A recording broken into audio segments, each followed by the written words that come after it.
Olá, amigos apaixonados por ciência e inovação. Este é mais um episódio do Electricast, um podcast que permite você conhecer a aplicação da teoria científica da engenharia na prática, a partir do relato sobre projetos de pesquisa, desenvolvimento e inovação.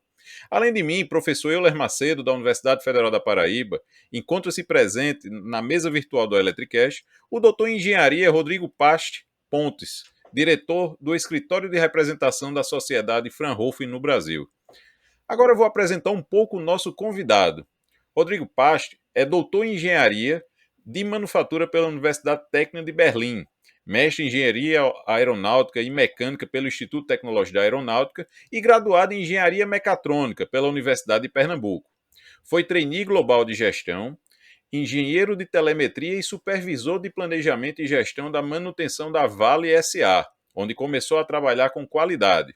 Foi pesquisador durante 5 anos na área de Indústria 4.0 no Instituto Fraunhofer, IPK, em Berlim, onde tirou sua certificação Black Belt 6, Sigma, e geriu vários projetos de inovação tecnológica.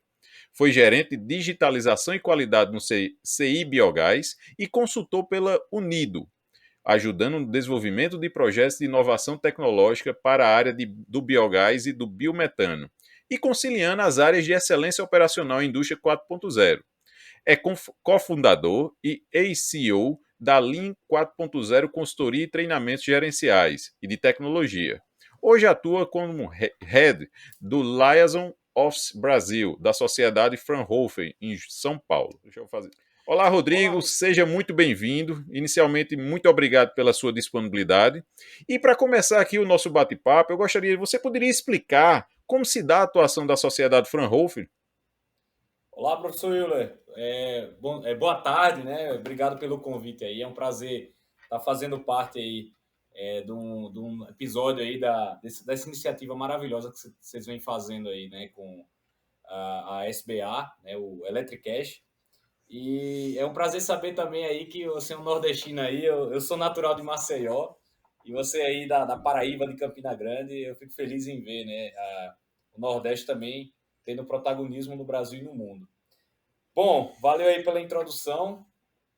Como você falou aí, eu estudei em Recife, tenho passagem também, fiz o mestrado aqui no ITA, né, aqui em São Paulo, e fiz o meu doutorado completo lá na Alemanha, né, onde eu tive a oportunidade de viver o mundo, né, mais tecnológico e mais avançado. E hoje tenho um prazer e o orgulho aqui de estar representando a Sociedade Fraunhofer, né, Fraunhofer Gesellschaft, né, a maior instituição de pesquisa aplicada do mundo. E pesquisa aplicada, a gente fala, é aquela que vai na sociedade, né? Você aplica na veia e já vê o resultado. Então, basicamente, para quem está nos ouvindo aí, né? Pesquisa aplicada é aquela em que você tem depois da pesquisa básica e é antes do mercado, né? A gente chega e faz a ponte entre a universidade e o mercado. Então, a gente atua, né, no setor, em todos os setores da sociedade, da área de saúde, da área de manufatura, de energia, de ciências da vida, materiais, e da área de defesa, né? O que vocês pensarem, a gente faz parte aí. E a gente hoje conta com mais de 29 mil colaboradores, né, só na Alemanha, 75 institutos, né, espalhados pelo mundo, mas 90% tá na Alemanha, né? A gente tem 72 anos de história, onde a gente vive, respira e coloca a inovação aí, deep innovation, que eu gosto de falar, né? Aquela inovação científica que vai já para o mercado, né? Então, o diferencial que a gente tem, né? A gente é uma instituição sem fins lucrativos, isso é bem importante frisar, né? A gente não visa lucros, mas sim transferir tecnologia para a sociedade. Então, assim, como é que a gente funciona, digamos assim, né? Eu hoje represento toda a rede, toda a cadeia, né? Obviamente tem um trabalho dos institutos, né? Os institutos, eles trabalham bem independentes uns dos outros, e aí você tem a chamada competição, né? Você tem a cooperação e a competição entre esses institutos. Eu já fui parte dessa competição aí, né, no sentido na ponta mesmo, né, onde você está envolvido com a indústria, com o governo, né, com a sociedade, onde você identifica a demanda e você escreve projetos para resolver problemas, né, utilizando a ciência, né. E hoje eu estou olhando mais o guarda-chuva, né, na parte corporativa, onde a gente desenvolve novas estratégias para o Brasil, né, olhando o Brasil, no meu caso a gente olha Brasil, para aumentar a cooperação, né, e a cooperação com o Brasil, né, a demanda brasileira, e também na questão de aumentar o portfólio, né, dos institutos de ciência e tecnologia aqui no Brasil. Então, a gente não vem aqui no Brasil para competir, porém para ajudar e cooperar, tá? Então, pra vocês terem ideia do que a gente já fez aí, que vocês têm no mercado aí, que vocês estão usando, vou dar alguns exemplos aqui, né? O LED de luz branca é um desenvolvimento da Fraunhofer. Quem gosta de futebol, né? O sistema de identificação de gols que vai, né? Desde que a bola entra, que vai no relógio do juiz ali, dos bandeirinhas, é desenvolvimento da Fraunhofer. O MP3, MP4, MPEG-H também é tecnologia Fraunhofer. Então, provavelmente vocês estão vindo esse podcast aí utilizando a tecnologia nossa. Só para vocês entenderem o que a gente faz. Então, é a aplicação, o que a gente desenvolve, ela não fica na gaveta, ela vai para o mercado.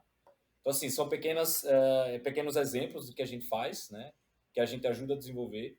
E, obviamente, a gente está sempre olhando parcerias, né? Quais países, a gente tem parceria com mais de 80 países, né?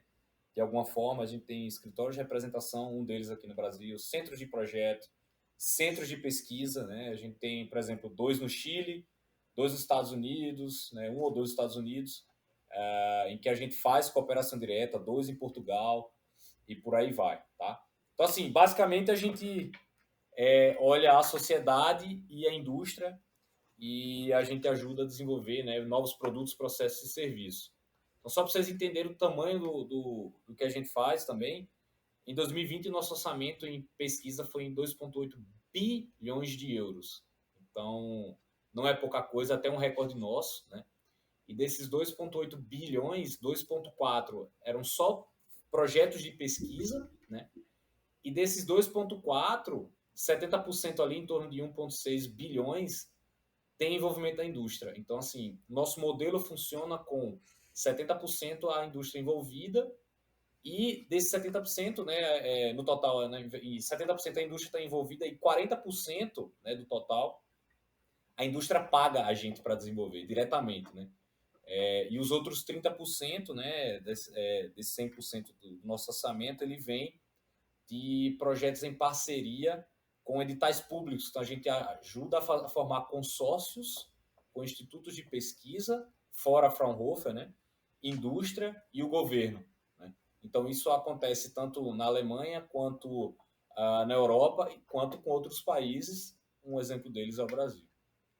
Excelente. E até fazendo, já que você fez agora o link, como é que se dá essa interação no Brasil? Assim, vocês têm, vamos dizer, essa relação com o setor industrial brasileiro, vocês vão atrás das indústrias, como é que. E tem parceria com a academia, como é que funciona Sim. aqui o modelo no Brasil?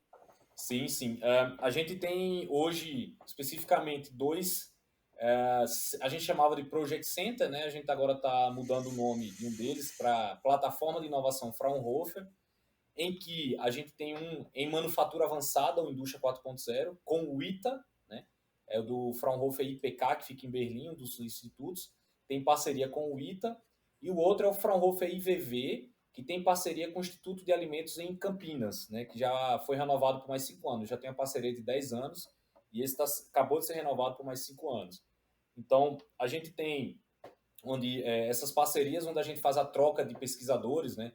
Pesquisadores vão daqui para lá, de lá para cá, né? E projetos onde existe a prospecção no Brasil, e dessa prospecção, seja ela diretamente com a instituição o ITA ou o ITAL, né? Em que parte do projeto é desenvolvido na Alemanha, né?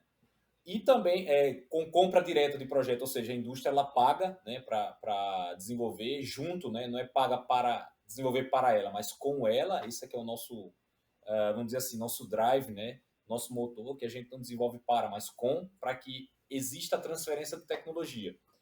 E no caso de editais, por exemplo, a gente tem uma interação muito forte com os Senais, tá? Os Institutos Senais de Inovação, que, para quem não sabe, é uma cria da Fraunhofer, né? É um projeto que iniciou-se em 2012, juntamente com, na época, o professor Jefferson Gomes, que era gerente de inovação, hoje está como superintendente da CNI, né? Senai CNI. superintendente de inovação, e o Fraunhofer IPK, junto com a figura do Dr. Davi Domingos, que é o diretor do Centro de Projetos no ITA, né, pela parte da Fraunhofer, em que teve-se a ideia de se implementar, né, de fazer planejamento e implementação, a auditoria e agora a internacionalização desses centros de pesquisa, né, inovação aplicada, centros, Instituto Cenário de Inovação, em que agora também, ano passado, foi renovado por mais 5 anos esse projeto.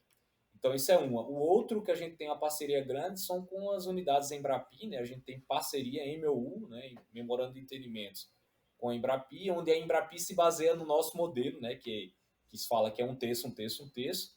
Só que, na verdade, a gente não é órgão de fomento, como a Embrapi é, né? Que faz a gestão do dinheiro do Ministério de Ciência e Tecnologia, do MEC, do Ministério da Economia, para gerir projetos de inovação industrial. Mas a questão do um terço, um terço, um terço, ela é baseada no nosso modelo de funcionamento. Então, a gente também tem, dentro de projetos Embrapi, a gente tem a questão de ser subcontratado dentro, né, desse modelo aí que é feito, né, dentro do projeto, até 30% pode ser subcontratado internacionalmente, né, pela Embrapi, e aí que a gente entra, né, ajudando a resolver problemas em que os parceiros industriais, parceiros de pesquisa ainda não chegaram nessa maturidade. Então, a gente auxilia, como eu falei, a gente complementa, né, parte do projeto ali para poder entregar a solução junto aos parceiros, né? Então, outra forma de parceria são com as plataformas internacionais, né, onde não existe a transferência de dinheiro pelo Atlântico, digamos assim, né? Onde a gente tem parceria com instituições na Alemanha, instituições no Brasil, que é a Embrapi também, onde você tem um dinheiro que o dinheiro que é usado no Brasil é pago para os institutos brasileiros e pelos institutos alemães, né, parceiros alemães, é pago pela Alemanha. Então, existe um projeto comum onde cada parte é paga pelo seu país, que é onde a gente está tentando apostar mais, né, e fortificar junto à Embrapi e os outros instituições aí, ministérios, para que fortaleça, né, essa questão da pesquisa aplicada, né? Por isso que a gente está sempre contando com a indústria do lado. São editais que a gente chama de bilaterais, né? Que cada país Isso. paga, vamos dizer, sua equipe. Aí facilita a burocracia, Isso. não paga taxa de transferência de recursos. Exato. Esse tipo de... E nem o câmbio, né? Que é o que dói mais.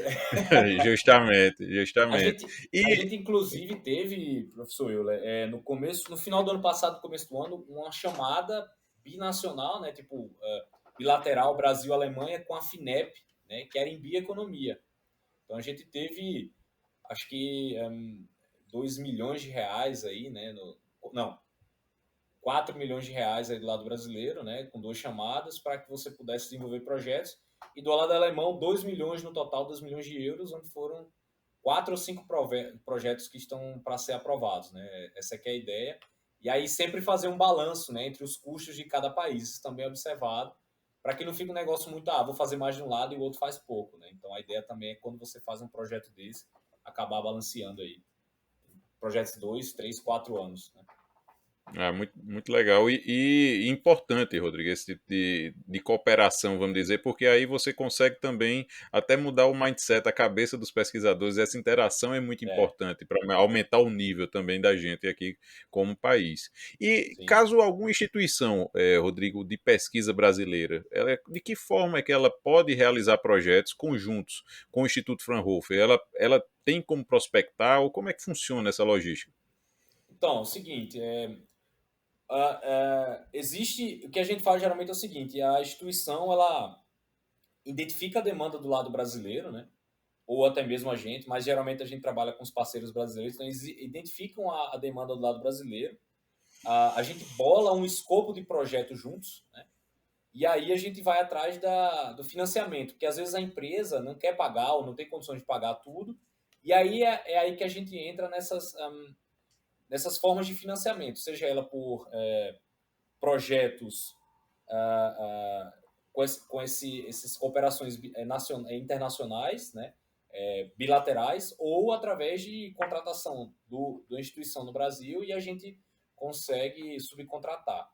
E geralmente, assim, existem os institutos que já são mais ativos no Brasil, como o IPK, o IVV, né, e ENAS e por aí vai.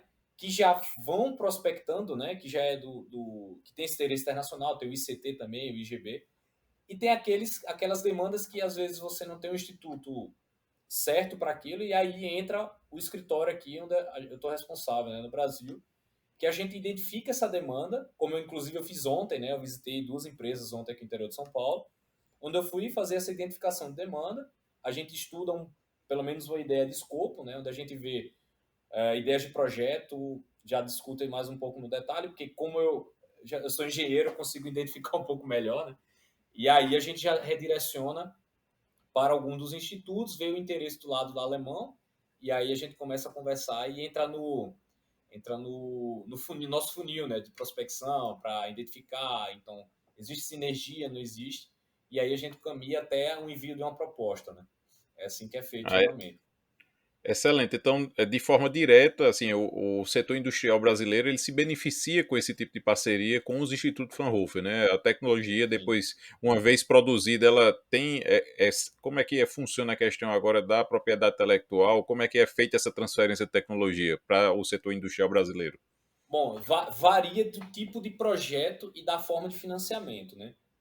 O que acontece? Quando uma empresa ela tem uma demanda, que ela não quer ter concorrência, né? Uma ideia dela é um setor estratégico dela que ela não quer compartilhar a propriedade intelectual, ela simplesmente contrata um dos institutos e desenvolve aquela tecnologia em conjunto que é aí também de contrato para contrato, né? O Fraunhofer, nosso foco não é desenvolver patente, né? Com a indústria. No final das contas, a gente acaba desenvolvendo porque existe um investimento interno, né, da Fraunhofer para desenvolver tecnologias que nenhuma indústria queria pagar. Mas, no final das contas, assim, se a indústria paga via contrato, fica a propriedade intelectual para a empresa. Né? A outra forma, quando você tem dinheiro público envolvido, né, a questão da propriedade e mais empresas envolvidas, a questão da propriedade intelectual não fica tão independente, específica para uma instituição, né? Então, essas aí, quando tem dinheiro público, acaba sendo propriedade intelectual aberta, né?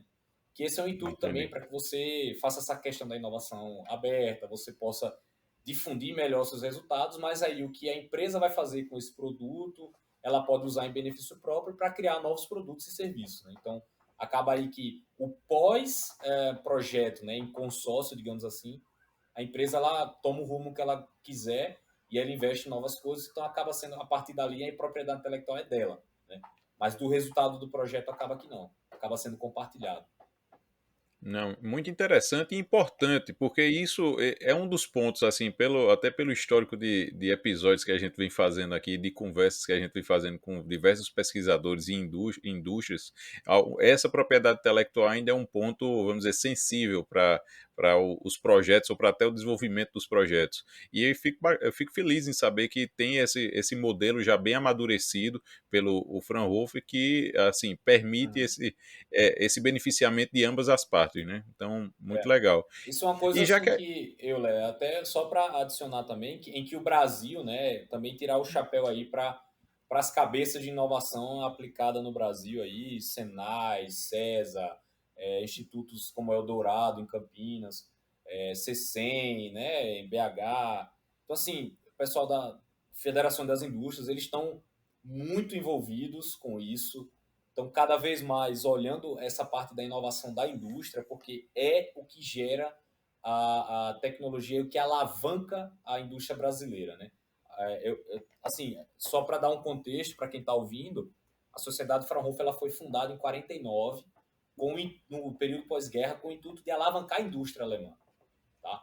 Então, isso não é um modelo que veio de agora, né? É um modelo que a gente já vem amadurecendo, inclusive, foi pivotado o modelo, né, durante os anos lá na Alemanha, que chegou-se no modelo que é hoje, que está sendo agora transferido para muitos lugares do mundo. Né? Por quê? Porque dá resultado.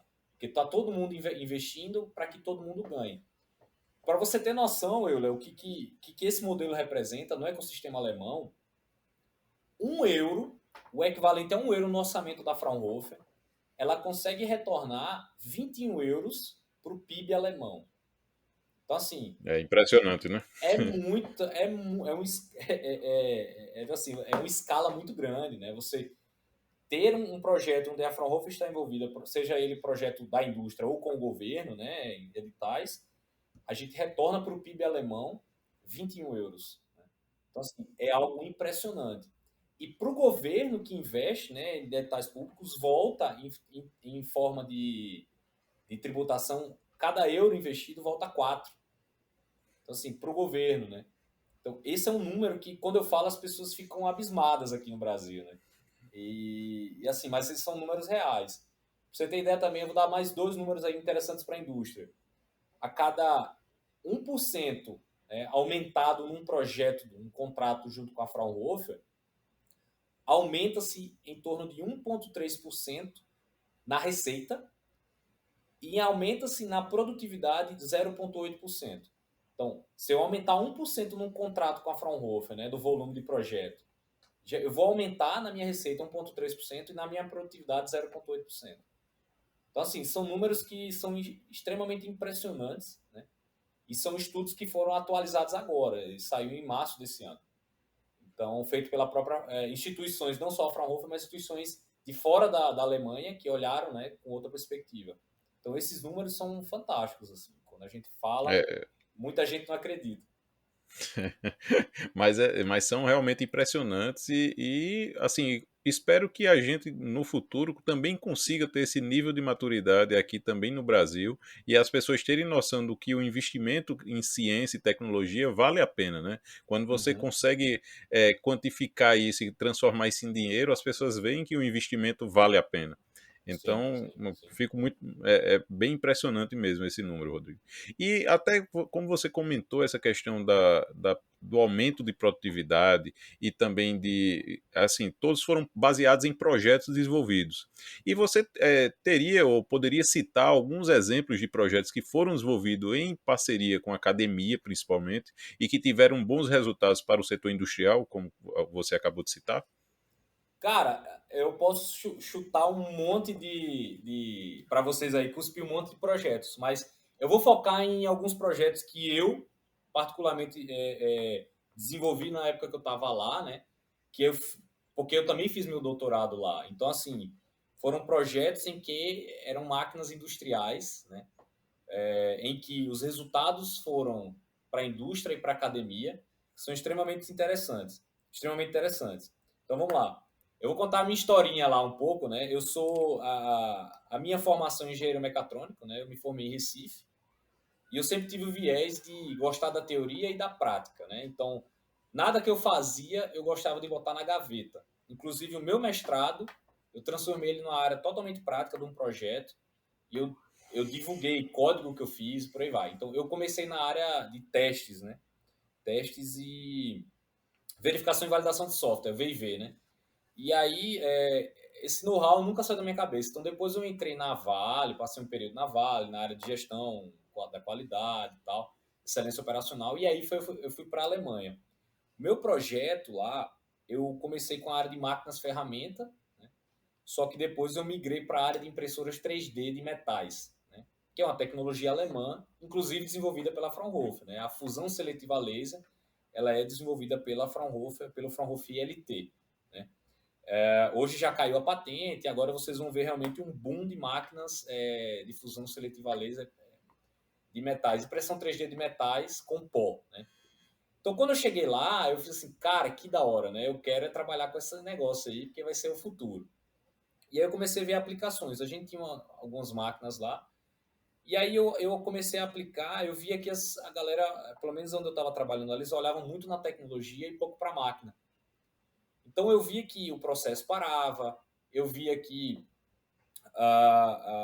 o software ali tinha coisas, né, como eu vim da área de software, de CLP também, eu via que tinha muito problema de software, de qualidade de software, mas as pessoas que estavam fazendo as pesquisas, elas olhavam muito mais a tecnologia e como você aumenta a resistência mecânica das peças, né, a parte toda de mecânica mesmo, e não olhava tanto para a parte de máquina. Foi aí que eu entrei. Então, eu cheguei lá em 2013, e aí eu comecei a perceber que, por exemplo, a gente tinha uma máquina que tinha baixa qualidade, baixa confiabilidade. Né? Ela falhava muito, entregava as peças, mas parava muito. Então você tinha muita perda de você não era eficiente energeticamente, né? Você não tinha, vou dizer assim, perdia muito recurso, porque o pessoal botava às vezes a máquina para trabalhar fim de semana, ela parava no sábado, ninguém sabia, e aí você perdia todo o trabalho. Então, assim, cara, aí que tá meu doutorado. E aí eu comecei a analisar, falei com o fabricante, o pessoal não queria me dar o software de CLP, fiz, beleza, a gente não é quadrado, a gente dá um jeito aí, né? A gente rola aí e dá um jeito. Então, eu comecei a pesquisar muito a parte elétrica, fiz as-built da máquina, comecei a ver o que a máquina me entregava que eu conseguiria puxar no sentido de dados para poder transformar. Então, trabalhei muito com o Raspberry Pi, vi que ele soltava log, que eu podia acessar na hora na máquina lá. Então, a primeira coisa que eu fiz foi identificar o que eu poderia medir para eu poder saber o que eu tinha antes e depois. Então, aí eu fiz toda a parte de gestão, mapeamento de processo, criação de indicadores da máquina, criação de indicadores de processo, por aí vai. Fiz esse primeiro passo, depois, beleza, como é que eu automatizo esse cálculo, né? Comecei a identificar padrões nos logs que dá para automatizar. Desenvolvemos um software offline. Então, a gente já fazia assim, em vez de eu passar 2, 3 semanas analisando um processo, eu sabe, a gente é de automação, né? A gente está aqui na Sociedade Brasileira de Automação. Vamos à cabeça automatizar o processo. Eu já tenho um TXT, um CSV, um arquivo lá, a gente pega a lei e pronto. Então a gente começou a identificar que tinha no software lá, colocava o arquivo lá e funcionava. Daí a gente começou a trabalhar com a parte de nuvens, começamos a trabalhar com a parte de tratamento ainda, né, o sensor, o nó de sensor ainda inteligente. A gente começou a evoluir de uma forma que a gente começou já a tratar isso desenvolvendo aplicativos. Desenvolvemos aplicativos para que o cara fosse no chão de fábrica, em vez de estar olhando o ABC, ele pegava o aplicativo, olhava em tempo real, né? Em tempo real que eu estou dizendo aqui é cada 1, 2 segundos, não é tempo real do controlador, é o tempo real que a gente conseguia ler. Então a gente já via indicador de processo, já começava a identificar que a máquina estava começando a ter falha. E aí a gente começou a jogar também com a parte de inteligência artificial, predição de falhas, linkando com manutenção, né? Enfim. Depois a gente desenvolveu uma plataforma que a gente chamou de AM 4.0, né? Additive Manufacturing. Então a gente fazia a gestão de máquinas remota, né? Então, uma vez que a gente tinha um produtinho lá, nosso Raspberry e o Arduino para fazer leitura, captação, tratamento e jogava no banco de dados na nuvem nossa. E aí a gente começou a ver que podia replicar em outras máquinas. Resultado, isso ainda não era o doutorado, mas isso aí foi um projeto que começou com a ideia do doutorado, que se replicou, o doutorado acabou se dividindo. E aí, para vocês terem ideia, né, dentro toda essa solução que a gente fez do mapeamento até a plataforma, a empresa que a gente estava trabalhando a máquina, ela viu o potencial disso aí e a gente começou a vender licença para ela, então. Então, foi de um problema que a gente tinha, né, até a solução, em que primeiro a empresa não tinha interesse, que achava que a gente ia roubar o código, e a gente viu que a gente não quer roubar código, a gente faz pesquisa. E esse trabalho a gente conseguiu até gerar novos modelos de negócio, não só a licença do software, mas também as análises que a gente fazia, a gente gerou um relatório automático. Então, toda vez que tinha um processo, a gente colocava os arquivos e gerava um report estatístico da máquina, calculando, inclusive identificando em que camada da peça tinha uma falha de máquina. E começou a vincular, e aí entrou o meu doutorado. Comecei a desenvolver uma metodologia em que eu conseguia fazer verificação e validação do software, né? Aí eu quantifiquei, né? Baseado em várias outras máquinas de estado e por aí vai, em que eu consegui criar um indicador de qualidade do software da máquina durante o processo de fabricação. Então, ela rodando, eu analisava o, o software da máquina. E aí começou a parte de dependability, né? Então, eu comecei a trabalhar ali dentro com a parte de dependability do software da máquina. Isso gerou ganhos em que a gente começou também, como eu falei, né? A gente tinha um report e eu sabia que quando eu tinha tal falha, qual era o problema do software, né? Eu tinha uma rastreabilidade do software, a causa raiz daquele problema, né? Que vinha de projeto, ou vinha de operação e qual que era. E também eu conseguia dizer que, olha, a tua peça, quando ela foi fabricada, ela teve esse problema da máquina. Não te preocupa que para os teus requisitos, né? de funcionamento, seja ele aeronáutico, seja ele médico, seja ele de artes, vai ou não impactar. Então, beleza, isso aqui vai ser um problema, não, você não vai usar, a gente vai ter que refazer o processo. E a gente conseguiu mapear toda a cadeia de valor, não só com a máquina, mas com todo esse projeto aí, né? Não só o doutorado também, mas o doutorado era a parte específica da máquina, mas com esse processo, esse projeto que a gente fez, a gente conseguiu mapear a cadeia de valor. Desde a fabricação do pó de metal até a entrega no cliente e o feedback da entrega no cliente, né? Como que a peça estava, estava boa ou não, e aí eu conseguia colocar isso, né? Fazer o cruzamento dos dados com as condições da máquina. E aí depois a gente começou a trabalhar com a parte de manutenção preditiva. Então, beleza, eu já sabia que o software tinha problema, eu dei esses inputs, esses outputs para a empresa, desculpa, para a empresa, então eles começaram a melhorar o software deles, né, da máquina, e aí começou a ficar um software mais robusto, né? Então, assim, a gente teve ganho em todos os lados. E também a gente começou a gerar caixa, né? Modelo de negócio. E aí, em 2018 foi quando eu parei isso aí, já estava bem encaminhado, o pessoal lá, as pessoas que me sucederam conseguiram dar continuidade ao software, ao projeto. Eu tenho resultados que até hoje, né, a gente publicou, são monitorados aí, né, no mundo. E aí entra a parte não só industrial, mas a parte acadêmica. Como eu estou no meio, eu estou olhando o que tem de demanda na indústria e estou olhando o que eu preciso fazer de novo na academia, né, até por fazer um doutorado. A gente gerou, nesses 5 anos que eu passei lá, em torno de entre 10 e 12 artigos de alto nível, né? Porque era uma área de software que, para a área de manufatura aditiva, não estava sendo usada ainda, hoje já tem um monte de aplicação, mas à época, tanto que essa parte de inteligência artificial, identificação de falhas, eu conseguia até fazer uma identificação aí que eu conseguia saber qual algoritmo usava, com qual falha e para qual indicador para eu poder prever, né, saber que a máquina estava parada, né, com o mais rápido possível, fazendo o operador lá e ligeiro, né? Ele não precisava mais ficar lá, mas ele recebia um alarme rapidamente, né? Mas tudo baseado em inteligência artificial. Então, assim, foi um ganho fantástico que a gente teve, tanto que esse artigo que a gente tem, que foi o primeiro, que demorou em torno de 7 a 8 meses para ser feito, pra você ter ideia, não foi algo que a gente fez em um mês, 7 a 8 meses para analisar os dados que a gente tinha, porque foi quando eu criei a ferramenta, a gente conseguiu analisar os dados, e até hoje é um dos mais citados que eu tenho. Foi em 2016 que a gente publicou isso. Então, assim, do trabalho de uma necessidade da uma indústria, que eu identifiquei, né, que era uma máquina problemática, a gente criou, né, ferramentas e soluções para problemas que geraram novos modelos de negócio para a indústria, para a própria empresa que era dona da máquina.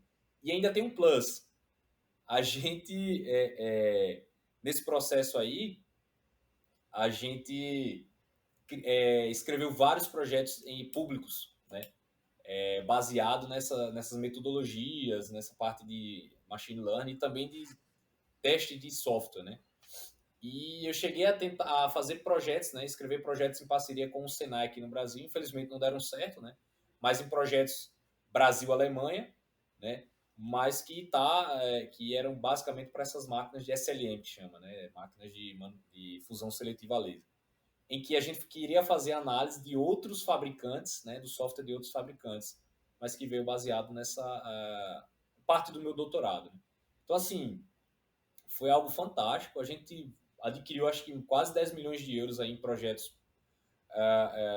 públicos, né, alemães, né, na Alemanha, com várias ideias que a gente gerava e tudo baseado na parte de automação. Né? Então, o que eu gosto de falar é que, assim, o bacana da Fraunhofer é a gente identifica o problema de indústria, bola a solução com a ajuda da academia e entrega para a indústria. Então a gente vai até o protótipo, né?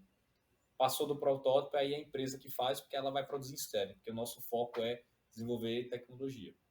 Então, assim, só faça uma solução para um problema e bote da porta para fora, né? Não deixe na gaveta. Esse é o que eu sempre tive na cabeça e é o que eu faço até hoje. Quem trabalha comigo, a gente faz. Sempre assim. Tudo que a gente faz, a gente publica. Para você ter ideia também, professor Euler, isso é uma coisa muito interessante que eu, né, quando eu fiz o doutorado na Alemanha, eu achei muito interessante, que é algo que aqui no Brasil não é comum, quando você tem seu doutorado, você cria vários mestrados com a sua tese de doutorado. Então a gente orienta muitos alunos de mestrado, muitos alunos de graduação, inclusive outros pesquisadores, baseado na nossa problemática. Então, isso aí demorou 5 anos, né, para resolver um pequeno problema, mas que hoje é um problema que foi resolvido e tem tecnologia para aquilo ali. Então, imagina o quanto que nós, brasileiros, podemos conseguir, através dessa mesma mentalidade de eu ter um problema de doutorado, quebrar em vários mestrados, em várias graduações, TCCs, para que isso nos dê base mais rápido e mais robusto cientificamente para que a gente escreva a nossa solução de doutorado. E é por isso que eu digo a você que a Alemanha é o que é hoje, por conta dessa parte de gestão de conhecimento. Então, você bota pessoas focadas ali para trabalhar num pequeno problema dentro do seu problema maior, né? Que saem soluções fantásticas, assim, fantásticas. E a gente até com isso consegue escrever novos projetos. Então, isso é um ciclo que lá já é natural. No Brasil está começando agora, né? Esse é o detalhe que eu acho assim que eu aprendi muito na Alemanha, foi essa diferença desse mindset que você falou, em que primeiro, a demanda vem da indústria, né? É um problema da indústria ou da sociedade. E aí a pessoa que está lá, o pesquisador, ele não é só pesquisador, ele é empreendedor, que ele está vendo novas formas de você tentar ganhar dinheiro. Ele é pesquisador e ele é inventor, né? Então, assim, e quebra em pequenos problemas para que outras pessoas resolvam esses problemas e você pode orientar vamos dizer assim, novos problemas científicos, novas soluções científicas. É por isso o mestrado e o TCC. Que eu achei fantástica essa experiência, fantástica. Impressionante, Rodrigo. Assim, muito bom mesmo ter todo esse teu histórico, porque aí as pessoas conseguem ver que é algo gradual, vamos dizer, você vai fazendo o aprofundamento desse conhecimento, e você falou uma frase que eu achei, pô, é fantástico isso aí, como acontece também aqui no Brasil. Essa desconfiança, vamos dizer, você teve um trecho aí que você falou que a empresa disse, você está querendo é só meu código aqui, ficou desconfiado. Então, eu até queria, com Não passou, até hoje eu não tenho esse código. Graças a Deus. Com todo esse teu know-how, então, você acredita que essa relação entre a academia e a indústria ainda precisa ser desmistificada, vamos dizer assim? Sim, porque ainda tem cabeça de muitas pessoas que acham, por exemplo, a indústria é um pouco mais aberta, mas às vezes eu vejo, né, muitos pesquisadores em que eles ficam com aquele problema para eles e não querem dividir. Assim, trabalhando na Fraunhofer e tendo essa cabeça que eu tenho hoje, né, de sempre trabalhar em cooperação, porque ninguém faz nada sozinho, isso aí eu acho uma bobagem. Você ficar trancado no seu mundinho, né, é algo que você não pode ficar. Obviamente tem as pessoas, né, pesquisadores, que eu digo, pesquisa básica, que fazem aquele negócio funcionar, né, e que tem sua importância, né. Então, aqueles perfis que continuem fazendo isso, mas eu acho que o Brasil precisa fazer essa ponte entre a universidade, né, as soluções de universidade, para trazer para o mercado. Então, assim, a gente tem que desmistificar muito ainda. Ninguém vai roubar nada. Né? Tá tudo, quando você faz um projeto desse, tá tudo sobre contrato, né? E eu tô te falando isso porque, assim, na Alemanha não é diferente. Eu contei um pouco da história aqui, não acontecia só com uma. Aconteceu com várias. Então, tinha projeto que eu tinha, por exemplo, Siemens e Bosch. Eles são totalmente muito abertos em mercado, eles atuam em tudo. Então, às vezes, a gente queria fazer um projeto que era numa determinada área comum entre eles, alguns não queriam. Mas, em contrapartida, também outras áreas de mercado queriam, por mais que fosse uma empresa concorrente, porque eles sabiam que, por mais que eu seja concorrente de A, B e C, a gente precisa unir esforços para poder desenvolver tecnologia nova. E como eu vou usar, depende de mim. Então, assim, existem os dois mundos, né? Não só que lá fora, mas no Brasil também, mas lá fora na Alemanha tem. Mas eu acho que ainda tem essa questão da quebra dessa barreira aqui no Brasil. Por isso que eu digo assim, o que está sendo feito hoje com os Institutos Senai de Inovação, a Embrapi, né, os unidades Embrapi, é algo que está conseguindo mudar a cabeça no Brasil. Antes a indústria ela não entrava nesses consórcios, pode ver. Hoje não. Hoje você vê indústria, putz, que bacana, vou também entrar. a gente montando consórcios aí de 10 empresas para poder escrever um projeto Brasil-Alemanha. Isso há alguns anos não era realidade, hoje já é. E eu fico feliz em ver isso, né? E eu fico feliz também de estar fazendo parte disso, de estar ajudando a empurrar mais isso, até junto com a Embrapi, com o Senai. Eu digo isso porque são parceiros estratégicos, né, para o Brasil, né, Senai e CNI, porque é a Confederação Nacional das Indústrias, né? Tem as associações brasileiras que também é indústria. Então, quando se junta tudo isso, só quem ganha é o Brasil. Tem que acabar um pouco dessa vaidade, tipo, a solução é minha, eu não vou dividir com ninguém. Cara, se você dividir, acho que você vai ganhar até mais, porque você consegue uma rede maior de confiança e você vai conseguir até vender mais no final das contas, sabe? E dividir o know-how. Eu sou muito disso, de dividir as coisas, porque você chega mais longe, né? Você tá vendo longo prazo, você não vai chegar sozinho. Você pode até chegar mais rápido sozinho, mas a longo prazo você não vai chegar. Então, quando você atua em cadeia, né, em rede, você tem um longo prazo muito mais promissor. E que todos ganham, né? Porque essa é Todo mundo a ganha, é principal. win-win, cara. É Isso uma é relação muito win-win. importante. Eu concordo com você em todos os aspectos. E já chegando aqui no finalzinho do episódio, Rodrigo, passaria Já, mais bicho? umas duas. Já passaria umas 2 horas aqui conversando contigo, mas eu queria saber de que dicas você dá para as instituições ou pesquisadores brasileiros que queiram interagir com a sociedade Fraunhofer. Cara, entre em contato com a gente, cara. Assim, tem que ter a cabeça bem aberta, né? Não pode ter o medo de entrar em contato. Uma coisa que eu achei até bacana, a gente fez no final de agosto, a gente fez um evento muito bacana na área de energias renováveis, né?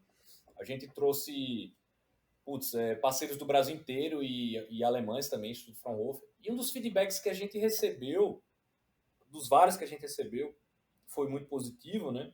Foi que eles falaram assim, inclusive a empresa que eu visitei esses dias falou, cara, eu não sabia que era tão fácil falar com vocês. A gente ouve falar, mas acha que é uma coisa muito distante, mas saber que você está aí, que você atende um telefone e responde um e-mail, isso já abre muitas portas. E, cara, eu recebi ligações de gente aí que é ex-CEO de empresa multinacional aqui no Brasil, né? Já está aposentado, mas que está abrindo empresa, de gerentes, de diretores de inovação. E esse foi o feedback. Cara, a gente tá vendo que é fácil falar com a Fraunhofer, né? E essa era a mensagem que, quando eu assumi em outubro do ano passado, essa era uma das mensagens que a gente quis passar. Cara, entre em contato, não tem bicho de 7 cabeças. Ninguém aqui morde, né? Como diz a gente, a gente gosta de falar assim, ninguém morde aqui. Então, entre em contato, galera, vamos conversar. Nosso papel aqui é esse, é conectar, entendeu? A gente é networker, né? A gente ajuda a acelerar essa conexão, a identificar, olhando a sua demanda, o que você quer fazer, identificar qual instituto a gente coloca vocês em contato. Beleza, vamos lá na área de renováveis aí, como o professor Euler está, né? Na parte aí com a FPB, com a Embrapi, né? Tem o Fraunhofer IEE, trabalha com biogás, biomassa, elétrica não, solar, eólica. Tem o pessoal do UNSIST, que trabalha com biocombustíveis e com a área de biogás. Tem o pessoal do IWES, tem o pessoal do ISE, que é uma da galera aí que é de solar, que tem contato com o instituto no Chile também, que é deles, um pedaço, entendeu? Então, assim, a gente consegue conectar quem vocês quiserem. É só ter o interesse. E aí entra uma coisa muito bacana, que eu vejo muitas pessoas pecando nisso, né? Não tem interesse em falar. Então, se você não tem interesse, você não vai atrás. Se você não vai atrás, você não consegue, né?